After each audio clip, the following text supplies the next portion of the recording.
एक देश की इकॉनमी और एनवायरनमेंट एक दूसरे पर डिपेंड करते हैं।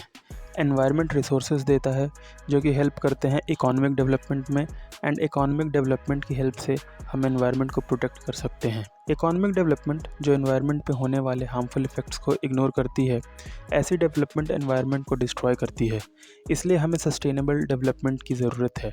सस्टेनेबल डेवलपमेंट का मतलब है ऐसी डेवलपमेंट जो कि फ्यूचर जनरेशन के लिए रिसोर्सेज बचाए, ताकि फ्यूचर जनरेशन्स भी same quality of life enjoy कर सकें जो कि प्रेजेंट जनरेशन का एंजॉय कर रही है।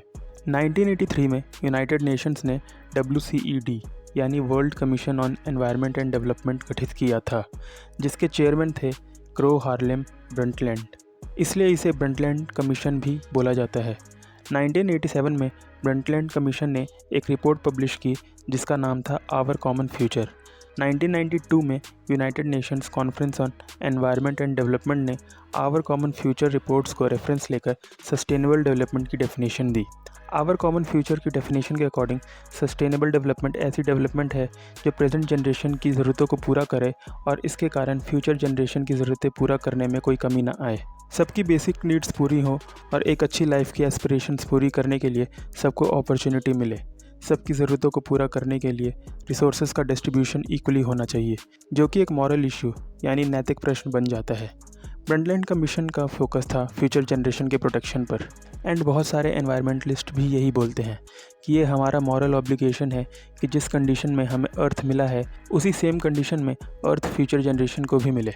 जो रिसोर्सेज और quality of life present generation को मिली है, सेम रिसोर्सेज फ्यूचर जनरेशन को मिले और एक बेटर एनवायरनमेंट भी मिले। फेमस एनवायरमेंटलिस्ट एडवर्ड बार्बियर ने सस्टेनेबल डेवलपमेंट को डिफ़ाइन करते हुए बोला है कि सस्टेनेबल डेवलपमेंट वो है जिससे कि गरीब लोग ग्रो करें, उनका स्टैंडर्ड ऑफ लाइफ इम्प्रूव हो, इनकम लेवल इम्प्रूव हो, अच्छी एजुकेशन सर्विसेज मिले, हेल्थ केयर सर्विसेज मिले, अच्छी सैनिटेशन फैसिलिटीज़ मिले, वाटर सप्लाई की सुविधा मिले इत्यादि।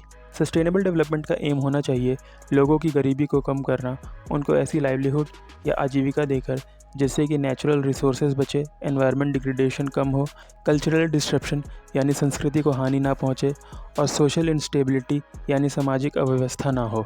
सस्टेनेबल डेवलपमेंट ऐसी डेवलपमेंट है जो कि सब लोगों की बेसिक नीड्स को पूरा करे, जैसे एम्प्लॉयमेंट, फूड, एनर्जी, पानी, घर, और साथ ही साथ एग्रीकल्चर सेक्टर, मैन्युफैक्चरिंग सेक्टर और सर्विस सेक्टर की ग्रोथ में हेल्प करे, ताकि लोगों की ये बेसिक नीड्स पूरी हो सके।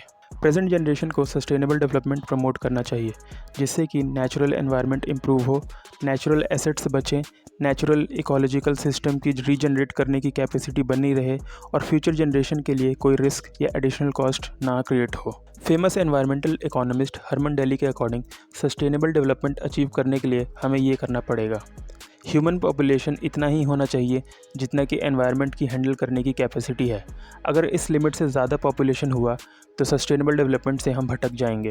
जो भी टेक्नोलॉजिकल प्रोग्रेस हो रही है वो इनपुट एफिशिएंट होनी चाहिए, यानी कि जो हम मशीन्स या कोई भी नया प्रोडक्ट बनाने के लिए रिसोर्सेज यूज़ कर रहे हैं वो एनवायरनमेंट को डैमेज ना करे। इनपुट्स इतना ही यूज़ हो जितने की ज़रूरत है, मतलब टेक्नोलॉजिकल प्रोग्रेस इनपुट कंज्यूमिंग नहीं होना चाहिए। रिन्यूएबल रिसोर्सेज का एक्सट्रैक्शन रेट उनके रीजनरेशन रेट से कम होना चाहिए, मतलब इंसान को उतना ही रिन्यूएबल रिसोर्सेज यूज़ करना चाहिए जितना कि एनवायरनमेंट और नेचर रीजनरेट कर सके।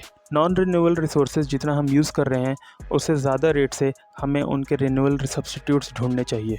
हम जो पोल्यूशन कर रहे हैं एनवायरनमेंट में, चाहे वो फैक्ट्री से हो या हाउस होल्ड से, उसमें करेक्शन की ज़रूरत है, यानी कि उसको कंट्रोल करने की ज़रूरत है। 2015 में यूनाइटेड नेशंस ने 17 सस्टेनेबल डेवलपमेंट गोल्स पब्लिश किए थे, जिनको 2030 तक अचीव करना है सभी देशों को। वो 17 गोल्स ये हैं। इन 17 गोल्स को पब्लिश करने के पीछे आइडिया ये है कि पॉवर्टी, क्लाइमेट चेंज, इनइक्वालिटी, ये सब प्रॉब्लम्स इंटरकनेक्टेड हैं और इन्हें सॉल्व करने के लिए दुनिया के सारे देशों को कंट्रीब्यूशन करना पड़ेगा।